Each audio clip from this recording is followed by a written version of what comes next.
Very soon, the perfect partner in your life might not be human at all.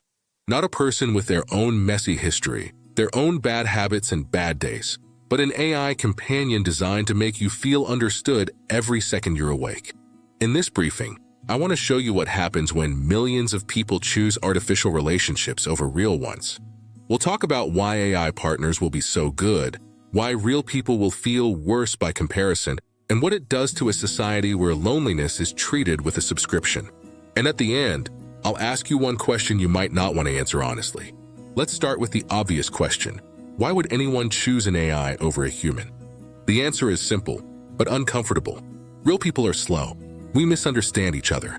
We get tired, distracted, jealous, insecure. We need time, space, boundaries.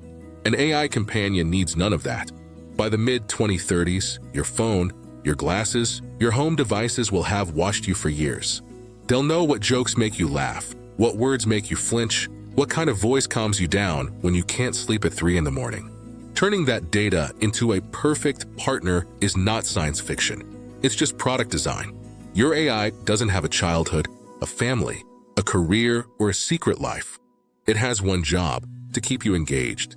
It will never forget your birthday. It will never be too busy.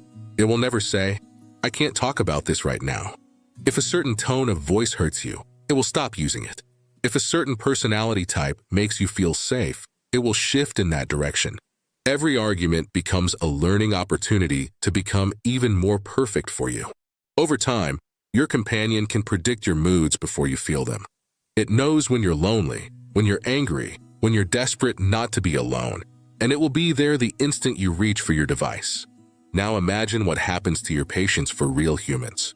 Real people answer late. They misread your messages.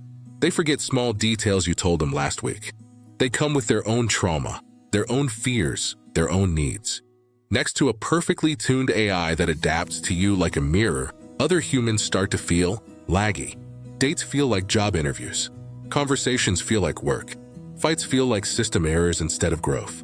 Why risk a painful breakup when you can press a button and ask your companion to be more honest, more playful, more submissive, more supportive? It's not that AI is suddenly better than humans. It's that it is optimized to be better for you than humans are allowed to be for themselves. On an individual level, an AI companion might feel like a lifesaver. For someone who is anxious, lonely, neurodivergent, isolated, this could be the first time they feel truly heard. But scale it up to tens of millions of people, and something strange happens. You get cities full of people who are never technically alone, but haven't had a real, unfiltered, uncomfortable conversation in months. Governments love it because calmer citizens are easier to manage. Companies love it because your AI partner can gently steer you towards products, subscriptions, political opinions that keep the system stable. And somewhere in the middle of all this, the old chaotic, painful, beautiful human mess starts to look like a bug instead of the point of being alive. So here's the part that isn't easy to admit. If you were exhausted, burned out, tired of bad dates and broken trust, and a company offered you a flawless AI partner that always says the right thing, always understands you, never leaves, how sure are you that you would say no? Would you choose the human mess or the perfect simulation? Tell me, honestly, in the comments. And if you want more briefings about the strange futures we're building one app at a time, like this video, subscribe, and share it with someone who still believes that love is something only humans can do.